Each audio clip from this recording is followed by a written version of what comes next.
Moi, je suis né à Châlons-sur-Marne, qui s'appelle Châlons-en-Champagne maintenant. Mais ma ville, c'est Aubervilliers. Moi, j'habite en HLM. Vous ne me ferez pas partir des HLM, hein. Eh bien, je vis avec les gens d'Aubervilliers. Je suis comme ça. Hein. Il y a une tendresse à Aubervilliers, qui n'est pas la même que dans les autres villes. Je ne dis pas que les autres n'ont pas de cœur, hein. Faites surtout pas dire ça. Mais ceci dit, il y a une tendresse à Aubervilliers. C'est une ville rude. Quand on est pauvre, on est forcément rude. Mais quand en même temps on est tendre, ça fait un sacré beau mélange. Donc le mot rude, c'est pas un mot péjoratif, hein, pour moi. C'est une accumulation d'expériences humaines, singulières, quotidiennes, dans le travail comme dans la vie, qui fait que si vous ne mettez pas une certaine carapace, ça tire, hein. C'est notre gilet pare-balles mental, je dirais. Mais la tendresse, c'est beau. Et les OS sont des gens tendres. C'est pour ça qu'il est dans la chanson du film de Prévert, quand il dit « Gentils enfants d'Aubervilliers ». On pourrait dire que ça fait cucu. Il y a des gens qui disent que ça fait cucu, gnangnan. Ils ne connaissent rien à la vie. Ils sont gentils. Enfin, je sais pas, moi. Si vous me permettez de penser à moi, quand j'ai adhéré, la part de la tendresse et de l'affection, qu'est-ce qu'elle jouait, hein? C'est une forme de credo laïque, ça. Cette figure de communiste... Mais comment pouvez-vous être communiste sans être affectueux? C'est impossible. Pour moi, c'est impossible. Peut-être que c'est même le bout profond par lequel on adhère. Vous voyez, moi, j'étais secrétaire de la cellule Rosenberg à Aubervilliers, à côté de la mairie, là, dans un petit immeuble. On était 116. 116 sur un quartier où il y avait 1500 familles qui habitaient. 116, ça fait un paquet de monde. Et on se réunissait et on s'occupait de tout. C'est vrai, vous avez raison, on s'occupait de tout. Mais par exemple, chaque mois, on faisait une réunion publique autour d'un écrivain. Alors bien sûr, il y avait André Stille, qui était alors rédacteur en chef de l'UMA, qui a vu le prix Staline d'ailleurs, qui est venu vendre un de ses livres, mais il y avait aussi d'autres personnes qui venaient. Et alors on vendait les livres au porte-à-porte. Ce qui fait que quand l'écrivain arrivait, je me rappelle de Stille, il m'a dit en arrivant, il y a du monde. J'ai dit oui, il y a du monde, mais de toute façon, je peux te dire que t'en as vendu 100, quoi. Alors il me dit, ben comment? Ben, je dis, ça a été fait au porte-à-porte. On allait le proposer, et les gens venaient pour avoir la signature et discuter, quoi. C'est ce qui fait qu'il y a beaucoup de gens qui ont lu, alors qu'ils n'auraient pas lu. Vous vous rendez compte, il y avait la bibliothèque municipale, mais qui était quand même une institution, et il y avait la bibliothèque à domicile. Moi, quand je vendais du dimanche, j'avais 2 musettes, tenez-vous bien. Une musette où il y avait 80 ou 90 journaux, et une autre où il y avait une trentaine de livres. Et alors, je prêtais les livres, et je les reprenais la semaine suivante. Vous voyez? C'était une dimension qu'il faut jamais oublier, ça. Jamais oublier. Parce que tous ceux qui sont communistes depuis longtemps savent qu'une partie de leur acquis de culture, j'ai pris une expression qui peut peut-être choquer, ils le doivent aux partis. Je ne sais pas si je me fais bien comprendre. Ils le doivent aux partis. Autrement, ils n'auraient pas rencontré ce livre. Vous voyez? Moi, personnellement, j'ai une reconnaissance au Parti communiste, et ça, je le dirai toujours, de m'avoir fait rencontrer des gens que je n'aurais jamais rencontrés et qui ont joué un rôle décisif dans ma vie, vous voyez. Alors, ça ne veut pas dire c'est tout lui, vous voyez, pour prendre un homme qui m'a énormément marqué, pour toujours, pour lequel j'ai une admiration. C'est, comment il s'appelle, Marc Bloch, l'historien. Ça, c'est pas le Parti communiste qui me l'a fait rencontrer. C'est mon père, qui était ambulancier et qui venait à Paris, puisque je suis provincial, faire conduire des malades. Il devait connaître un libraire, en tout cas près de l'hôpital, je sais pas lequel, et il ramenait des bouquins. Et il m'a ramené des Marc Bloch. Moi, j'ai lu Marc Bloch, et cet homme m'a marqué pour toujours. Et quand j'ai découvert qu'il avait écrit L'étrange défaite sur 1940, qu'on devrait bien relire aujourd'hui, ça ferait réfléchir sur l'étrange défaite du 21 avril, hein, eh bien, ça, c'est pas le Parti communiste. Mais après, il y en a tellement que j'ai rencontrés grâce... Mais moi, je peux pas vivre sans aller chez les autres, alors. Moi, j'aime bien les étrangers. Aragon, il dit toujours, dans une chanson qu'a faite Ferrat, je crois, quand il dit comme ça, j'ai toujours aimé les étrangères. Hein? Moi, les étrangers, en général. Mais qu'est-ce que vous voulez, vous apprenez. Les communistes dans ces mairies, à l'époque, ils avaient une majorité écrasante. Enfin, il y a eu des moments où...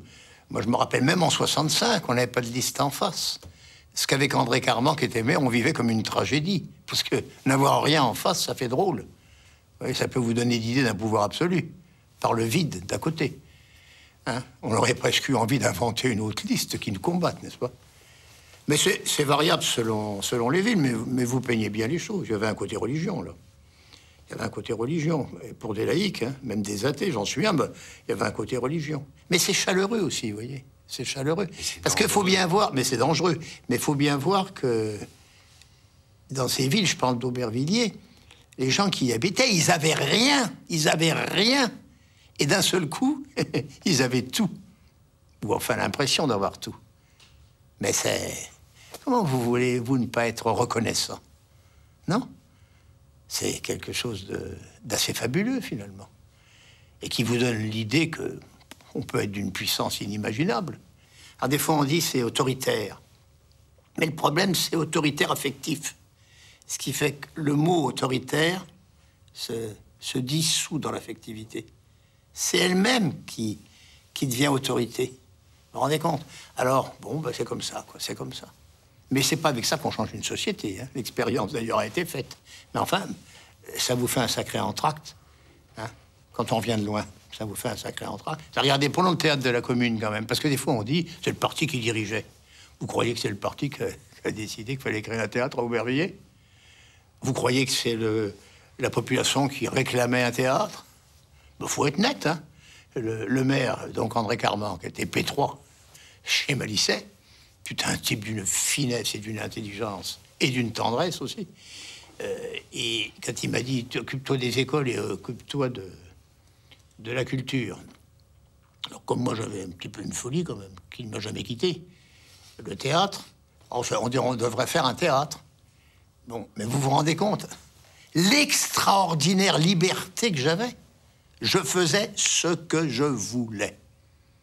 Enfin, ça a l'air d'être... Je connais pas beaucoup de mairies, d'autres tendances, où on fait ce qu'on veut, hein.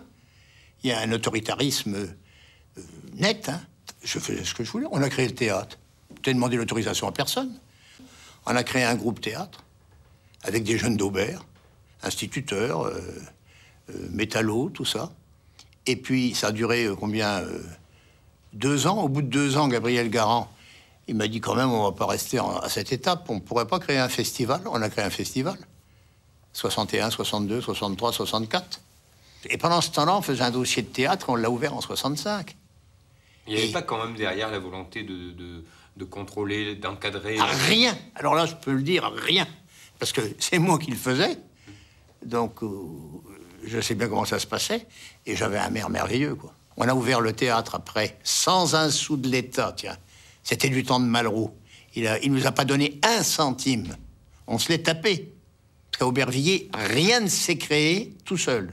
Rien n'est tombé du haut. Tout s'est créé par en bas. Non, pour moi, le plus beau mot d'ordre, c'est... Les deux mots d'ordre, pour moi, c'est émancipation. J'en ai parlé plus avant. Et liberté de création. Mettez ces deux choses-là ensemble, ça fait un bouquet composé. Bon, vous avez toutes les fleurs. C'est quand même assez étonnant, non? Que quand s'invente cette technologie et qu'elle balbutie, enfin, je pense à l'école des Buttes de Chaumont, là, il y a, je dirais pas une hégémonie, si encore, des réalisateurs communistes. Alors, comme me dit Tchernia de temps en temps, il me dit, tu sais, quand même, des fois, vous étiez rude, en parlant des camarades, donc je ne me dissocie pas. Vous étiez rude, mais n'empêche que, hein, quand on pense à Pratt, quand on pense... Excusez-moi. J'ai rencontré Raoul Sangla, j'ai rencontré tous ces gens-là aussi. Philippe Laïc, Marcel Bluval, Stelio Lorenzi. Et ils avaient quand même une certaine autonomie dans l'ORTF, au but de Chaumont, etc. Et par rapport au parti, totalement libre, personne ne s'en occupait.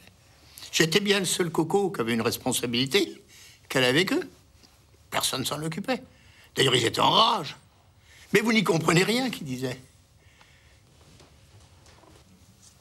Vous vous souvenez du jour où vous avez appris que vous étiez nommé ministre? Ah bah oui, forcément. Hein. Ça vous arrive rarement, ce truc-là. Et vous n'y pensez surtout pas, puis d'un seul coup, ça vous tombe sur la tête. On était au comité central, on discutait justement du gouvernement. Et puis, à un moment donné, Marchais et Fitterman, qui étaient les deux négociateurs,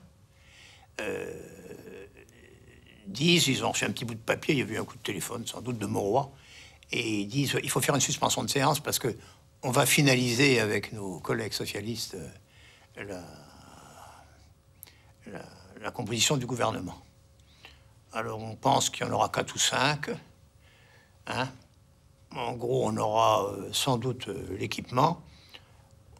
On aura la santé, mais pour nous, c'est une tradition, parce que François Billoux était ministre de la Santé à la Libération. Bon, voilà. Donc, chacun s'en va dans son bureau. Moi, je n'en avais pas. Mais j'ai été dans le bureau de Lucien Marest, qui en avait un. Et puis, on bavardait et tout. Et arrivait une camarade du BP, elle me dit, Jacques, tu veux venir, Georges, il voudrait te demander quelque chose. Alors j'ai dit, ah bon? Eh ben on monte. Et dans l'ascenseur, elle me dit, je crois que tu dois être un des 4. Ah, ça vous fait drôle, hein? Enfin, on a réussi à sortir de l'ascenseur quand même. Puis je m'assois, puis j'attends, et Marchais sort. Bonjour, monsieur le ministre de la Santé. Et je me suis mis à rire, mais à rire, à rire. J'ai bien ri pendant 10 minutes. Hein. Et Hermier disait, mais t'es pas malade? Non, t'es pas malade. Je dis, non, non, je suis pas malade, mais je riais, je riais, je riais. Comme ça a été annoncé, parce que les socialistes n'étaient pas encore mis d'accord entre eux. Donc ils ont annoncé les 4 ministres communistes, mais sans dire leur attribution, puisqu'ils ne pouvaient pas le dire pour eux. Donc les gens, ils téléphonaient à la maison, et tous, alors ça y est, on a la culture, on a la culture. Lorenzi, Buval, tout ce monde-là. Et ma femme, elle répondait, non, c'est la santé. Bon, mais enfin, c'était... C'est comme ça que je l'ai appris, donc je n'y avais jamais pensé. Moi, je vais vous dire, si je m'analyse moi-même, une partie des défauts que je n'ai pas tient à ça. Je n'ai jamais eu de carrière, et je n'en aurai jamais. Je vis, un point, c'est tout. Et quand il pleut, vous auriez votre parapluie, vous n'avez pas la carrière de dire « j'aurai mon parapluie ». Non. Eh bien, là, c'était comme ça s'est passé. Quand j'ai été adjoint, le maire m'a convoqué. Je voudrais que tu viennes parce qu'il faudrait s'occuper de la culture. Je deviens député parce que Waldeck, malheureusement, meurt tragiquement. Non? Je deviens maire parce que mon maire meurt. Et je deviens ministre par un hasard que je n'ai pas encore compris.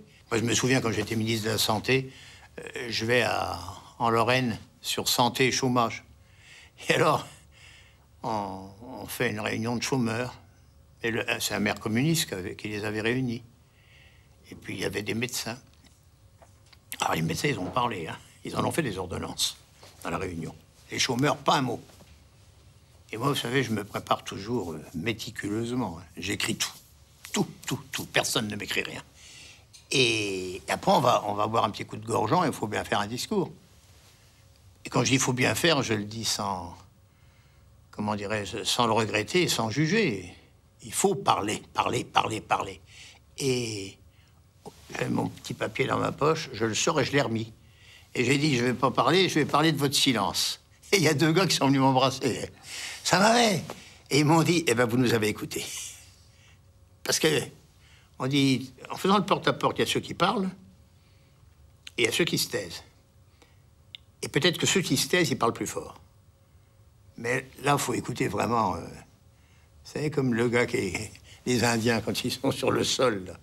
Ils écoutent la galopade. Hein. Vous voyez, je me souviens dans les meetings au Veldiv, il y avait toujours une partie musicale une fois que le meeting était terminé.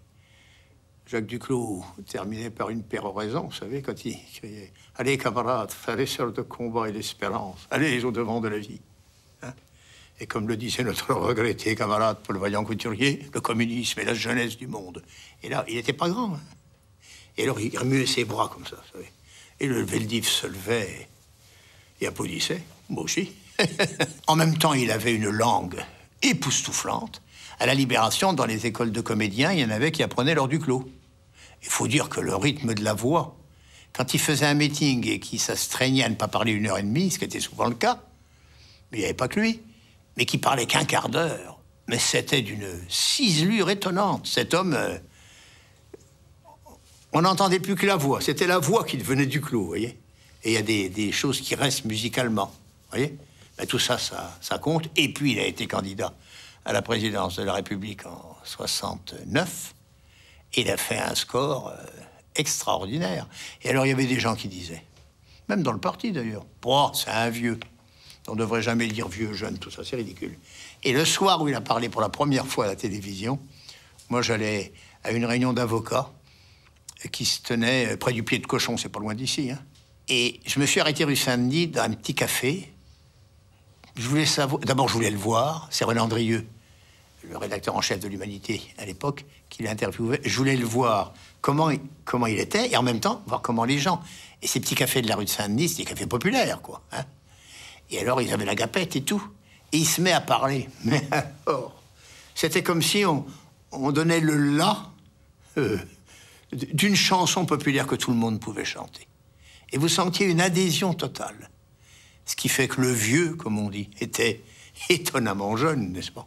Le fond du vécu des gens ressortait par sa bouche, voyez. Et en même temps, il était rude et tendre, voyez. C'était un homme... on peut pas, quand on l'a connu, ne pas avoir un souvenir ému de lui. Duclos, on prenait des précautions quand il y avait le meeting au Veldiv, il y avait toujours un gars qui amenait une petite, comment ça s'appelle, une petite estrade. Et hop, il l'amenait, il la mettait. Alors, c'est parce que s'il était monté, il n'aurait pas dépassé la tribune. Voilà. Mais dès qu'il avait une petite estrade, il dépassait. Vous voyez? C'est aussi bien le paysan que le petit employé, que tout. Il y a tout. Il y a une espèce de rondeur. Il était rond comme un globe. On dirait que la terre est dans cet homme. Par exemple, quand on chante l'Internationale, dans une réunion internationale, il y en a un qui la chante en arabe, un autre en allemand, qui pour moi est une langue prodigieuse, un autre en russe et tout. Vous vous rendez compte? On devrait faire des concerts de voix comme ça, des concerts de langue. C'est beau, non? Et là, il vous rente la vie, il vous rente la vie. Moi, j'ai fait de l'allemand quand j'étais à l'école, mais je ne connais nulle autre langue. Mais vous vous rendez compte si vous connaissez plusieurs langues, hein? L'orchestre du Veldiv, c'est l'orchestre des langues. Je trouve que pour le Forum social européen là, qui va avoir lieu à Saint-Denis et à Paris, on devrait faire un concert de voix. Oui. Là, tout le monde est là. Bon, enfin, j'adore l'Internationale, alors. Je dis, sauf le... Du passé, faisons table rase. Ça, c'est... Je préfère la phrase d'Aragon, se souvenir de l'avenir. Parce que, franchement, du passé, faisons table rase. Ça, c'est une grande pensée mortifère, ça. Et qui a pesé lourd dans l'histoire du mouvement ouvrier. Des fois, on me dit comme ça, mais enfin, t'es plutôt quelqu'un de critique, t'es plutôt quelqu'un de libre. Et comment t'as pu être communiste aussi longtemps? Et j'ai dit, je le suis toujours, alors. Tu diras trop longtemps, le jour où je disparaîtrai. Et alors... mais à l'époque, quand même, avec tout ce qu'il y avait... D'abord... tout ce qu'il y avait qu'on dit aujourd'hui, ça se voyait pas, ça ne se sentait même pas, puisqu'on était en osmose, en familiarité. Mais j'essaie toujours de réfléchir. Alors, d'abord, il y a Stalingrad. Moi, j'étais en tôle au moment de Stalingrad, et Stalingrad, ça reste pour moi quelque chose d'immense, d'immense. Deuxièmement, après, il y a la guerre qui se termine, tout ça. Et puis, pof, arrive Gagarine. Alors... j'avais un peu plus d'âge, quand même. Mais quand même, aller au ciel, franchement, dans la symbolique, c'est extraordinaire. Et le premier gars qui va au ciel, moi, j'y peux rien, c'est comme ça. Communiste et soviétique. Vous vous rendez compte? Et alors, je réfléchis après, j'ai pas pensé à tout ça, bien évidemment. Mais je me dis, nom d'un chien, qu'est-ce qui est important sur Terre? La liberté, ouais, Stalingrad. Le ciel, mais vous voyez bien que c'est une symbolique. Gagarine. Ça peut sembler un peu cucugnangnang, mais moi, c'était mon vécu. Vous voyez? Et quand on cherche chez Racine, on cherche des choses comme ça. Et des fois, ça me fait un peu de la peine. J'ai été ministre avec 3 camarades, et ils sont tous les 3 partis. Et je les aime bien tous les 3. Il y en a un que j'affectionne particulièrement, c'est Fitterman. Ben, mais c'est comme ça, quoi. Alors, puisque vous dites fidèle, Fitterman, il dit comme ça... il dit que ce qui me caractérise, c'est construire et réunir. Mais il dit quelque part, il y a une sensibilité un peu chrétienne chez lui qui dit, on sait rien, moi. Mais en tout cas, je suis comme ça, quoi. La société a changé et nous, on était restés avec la société d'hier. C'est là que la tendresse peut devenir source d'erreurs et source d'inadaptation. Parce que c'est un peu comme quand vous êtes dans un nid, quoi, vous savez. Et il fait chaud, quoi. Mais la société change, mais vous êtes au chaud, hein, vous voyez. Mais tôt ou tard, les brindilles tombent, et puis le nid se découle, et puis vous tombez. Et en général, quand les petits oiseaux ils tombent, ils s'envolent, mais les petits œufs, ils tombent, ils se cassent. Hein. Et bien nous, c'est ce qu'on connaît, ça. Aragon, il a une belle expression, hein, quand l'homme est privé du rayon de sa marche. C'est terrible, ça. Mais le rayon, clic. Il y a quelqu'un qui a coupé le courant. Quelqu'un. Enfin, le monde s'est autocoupé, si j'ose dire. C'est pas la société qui est orpheline du Parti communiste. C'est le Parti communiste qui est orphelin de la société, comme le Parti socialiste, et comme l'ensemble des formations politiques. Donc c'est un travail d'invention, comme dans les grandes périodes de l'histoire, qui n'est pas fait. Qui n'est pas fait. Il ne faut pas toujours dire on a raison, ou il ne faut pas toujours dire on cherche mais on ne trouve pas, parce que quand on cherche, on doit trouver. Il y a une question de travail à faire, ça. C'est pour ça que je reste, et c'est pour ça, je le dis peut-être bêtement, mais je trouve pas, si je me permets de me corriger, c'est pour ça que je suis quand même un homme heureux. Vous vous êtes posé la question, il vous est arrivé de douter, de vous dire, mais encore aujourd'hui, ça reste une énigme. Vous avez une place tellement à part, pourquoi vous êtes encore au Parti C'est peut-être parce communiste que je suis à part.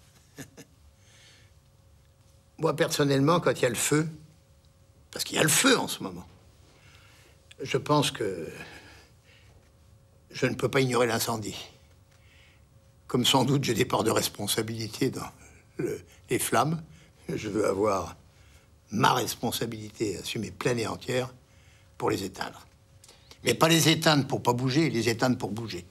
Donc, je pense que ça fait partie de la conception que j'ai de l'engagement. De l'engagement. Si on ne reste que quand ça marche, je trouve quelque part... et je ne porte aucun jugement de valeur sur personne, mais je parle de moi. Quelque part, il manque quelque chose. Quelque part, il manque quelque chose. C'est vraiment un engagement très, comment dirais-je, très très fort. Et c'est pas du tout pour lui donner un côté ecclésiastique, mais enfin, je rappelle que ce curé que j'ai rencontré en prison, il a été déporté. Il était en prison parce qu'il avait protesté contre l'arrestation de 26 gosses. Ils l'ont déporté. Et quand il est revenu de déportation, nous sommes allés plusieurs à le chercher. Et moi, j'y ai été. Et quand il est descendu du train, il a trébuché. Donc il est tombé comme ça sur moi. Par hasard, bien sûr. Et il avait sa petite croix, vous savez. Et sa croix, elle était toute cabossée dans tous les sens. Ah ben, je lui ai dit, dites-donc, l'abbé, elle est pas belle, votre croix. Il me dit comme ça, oui, mais n'oublie pas une chose, Jacques. C'est qu'en arrivant au camp, les nazis me l'ont arraché, et c'est un ouvrier communiste de Vitry, pas d'Ivry, qui me l'a refait. Ce jour-là, j'ai dit, je serai communiste. Parce que, bon Dieu, dans les camps, faire ça, non? Ben, il faut pouvoir faire ça, c'est tout. Et ça vous poursuit, non? Vous savez, j'ai reçu une lettre d'un homme pour qui j'ai beaucoup de respect et d'amitié, Bernard Noël, et il m'écrit une lettre que j'ai reçue il y a 2-3 jours en me disant Jacques, je réfléchis beaucoup à la fidélité. Et alors, il dit, je te regarde faire, et c'est vrai que la cause communiste à laquelle tu es attaché, dans laquelle tu t'es engagé, est quand même une cause qui, comment dirais-je, a donné le résultat inverse de ce qu'elle proclamait donner. Ça ne veut pas dire qu'elle n'a pas donné des choses. Il faut aussi ne pas l'oublier, ça. En tout cas, a donné le résultat inverse, une espèce de trahison. Puis il ajoute, l'Église a fait la même chose. Hein? Mais elle dure. Et il dit, tu avais 2 solutions, étant donné ce que t'es. Tu avais une solution, c'était de t'en aller. Et il ajoute, et ça je trouve c'est très beau, t'aurais été populaire à bon marché. Et j'aime bien qu'il ait dit bon marché. Et on a marre du fric qui finalement est derrière toutes les attitudes. Pour avoir de l'audience. Qu'est-ce que ça veut dire? C'est l'audimat, ça? Et il ajoute, franchement, tu devrais écrire. Et tu devrais écrire, mais pas pour théoriser, pour... après tout, c'est peut-être ça la théorie, c'est ce qu'il y a d'émotion dans ta pensée au niveau du quotidien et de tout ça. Alors au travail, en gros, c'est ça. Vous voyez, ben, c'est ça. Donc, quand je m'explique par ce chemin-là. Ce qui ne veut pas dire le reste, vous voyez. Je m'explique par ce chemin-là. Mais là aussi, les artistes, ils ont joué un rôle. Je pense à Brel, par exemple. Il vient à Aubervilliers. Il chante 7 soirs de suite. Vous vous rendez compte le bonheur? Non. Pourtant, c'est pas Guest qui chante. Hein. Mais enfin, quand même. Et le dernier soir, il me dit, vous voulez pas me faire plaisir? Vous vous rendez compte? Quand Brel, il vous dit, vous voulez pas me faire plaisir, c'est parce que vous vous demandez, mais vous dites, ah si, au garde à cœur, n'est-ce pas? Au garde à cœur. Et il me dit, voilà, j'ai vu... j'ai envie de manger avec Valdec-Rochet. Vous voyez, Brel, Valdec-Rochet. Encore, ça aurait été Jacques Duclos, vous voyez? Brel, Valdec-Rochet. Et j'ai dit, mais pourquoi vous... Et puis, elle me dit, pour une raison toute simple. La télé est en train de naître. C'était la naissance de la télé. 65, par là, au sens de masse, et au sens politique, puisqu'au début, amusez-vous les gamins. Hein? Même Sabat, qui faisait le journal, sans que personne ne lui demande rien. C'est De Gaulle qui a mis le pied à l'étrier. Hein? Et qui a voulu nous mettre la pensée à l'étrier, d'ailleurs, d'une certaine manière. Et je les regarde tous faire, les politiques, qui me dit. Tous y jouent. Il n'y en a qu'un qui ne joue pas, c'est Valdec-Rochet. Et il dit, je le sais, j'en fais de la télé. Eh ben, je veux comprendre ça. Donc, on a fait un repas avec Valdec-Rochet et Brel. C'est amusant parce qu'on était 4. Et arrivé, et Valdec, il dit bonjour à un des 4 qui n'était pas Brel. Bonjour Jacques Brel. Mais ça, c'est Valdec, ça. C'est Valdec. Et il y a eu la discussion. Et Brel m'a dit, c'est étonnant comme bonhomme, comment il est. Il y a des éléments de sincérité, des éléments d'affectivité. Ça n'empêchait pas qu'il aimait la philosophie, mais qui est bien plus tendre qu'on ne pense. Et tout ça, vous voyez. Moi, je ne dirai jamais assez ce que je dois à cette partie de la société qu'est le monde artistique, dont je ne fais pas, comment dirais-je, une mythification, quoi. Mais enfin, quand même. Hein. Vous savez, quand Saint John Perse, dans son discours au Nobel, on lui demande ce qu'est la poésie et qu'il dit c'est le luxe de l'inaccoutumance, eh ben, moi, dans ma tête, c'est le maximum de gens acquièrent le luxe de l'inaccoutumance, c'est-à-dire l'aptitude à ne pas s'accoutumer. Pourquoi je dis ça, en fait? À partir d'une question que vous avez posée. À propos de Vitesse, il fait partie des références des communistes. Voilà. Et il a joué un rôle énorme, Vitesse. Énorme. Mais là, nous, on était 2 frères, quoi. Vous voyez? C'était un peu comme mon frère. Quand il était au Français, 2 fois par semaine, on discutait à perte de nuit. Hein, à perte de nuit. Et quand il a commencé à souffrir de l'attitude du parti, souffrance que je partageais, mais on ne s'orientait pas sur la même solution. Mais je me souviens, il montait les 4 Molières qu'il a présentés à Avignon, dans une indifférence de la critique, mais qui était magnifique, avec tous les comédiens qui, depuis Nadas Trancard et tant d'autres, il disait, il m'a dit, le soir, quand il finissait de répéter avant de reprendre la nuit, on mangeait un petit sandwich, là, à Ivry, et il me disait comme ça, surtout ne m'abandonne pas, mais ne m'oppresse pas. Voyez. Et j'ai toujours gardé ça. C'est peut-être ça, la fidélité. Ne pas abandonner, mais ne pas oppresser, vous voyez. Et on avait des discussions, comment dirais-je, constantes. Et par exemple, dans les États généraux de la culture, il a joué un rôle énorme, cet homme. Hein, parce que quand même, ces États généraux qui ont réuni plus de 5000 artistes en France, hein, toute discipline, toute sensibilité, tout. Quand on a fait le Zénith, 6000 personnes, 1000 qui restent dans la rue. Hein. Et on s'est pointé à Berlin, et 46 pays, on a fait des États généraux, Chile, Créa, à Santiago, sous Pinochet, 4000 personnes dans la rue. Vitesse a été un artisan de tout ça, et je dirais presque un artisan lumineux. Et vraiment, c'est sans doute l'homme qui... Avec Villard, c'est les 2 hommes qui m'ont le plus taraudé, quoi. Mais Villard, quand en 66, il me téléphone et il me dit « Je voudrais, maintenant que vous avez créé le Théâtre de la Commune, que vous veniez expliquer comment ça s'est passé. » Et il me fait parler à la Chambre des notaires. Et j'ai parlé 1h15. Il m'a dit que j'avais parlé un quart d'heure de trop. Mais enfin, il dit « Le drapeau rouge a flotté sur le palais d'Avignon. » Et ben pareil, vous voyez, vous vous rendez compte la confiance qu'il vous faisait, non? Et vous voulez pas, après, renvoyer la confiance. Mais moi, j'ai une chance inouïe sur Terre d'avoir rencontré des êtres... du métallo de Cherato à Antoine Vitesse, vous voyez. Oui. C'est un bonheur de vie, ça.